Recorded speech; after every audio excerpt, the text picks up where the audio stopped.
அஸ்ஸலாமு அலைக்கும். நாங்கள் அராபுர்கா கடையிலேருந்து பேசுகிறோம். எங்கள் கடை மண்ணடி அங்கப்பநாயக்கன் தெரு, மஜிதே மாமூர் பெரிய பள்ளிவாசல் எதிர்த்த மாதிரி இருக்குது. நாங்கள் புர்கா ஒன்று டிஸ்பிளே பண்ணுறோம். அது ஜூம் கிளாத்து, காட்டன் ஜூம். அது செயின் ஸ்டோனு இருக்கும்.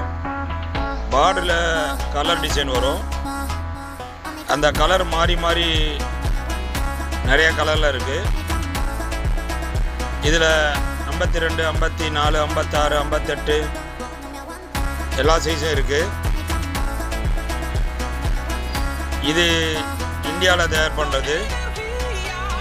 வெயில் காலத்தில் கூட போட்டுக்கலாம். வேர்வை உறிஞ்சும். Cotton zoom. அஸ்ஸலாமு அலைக்கும்.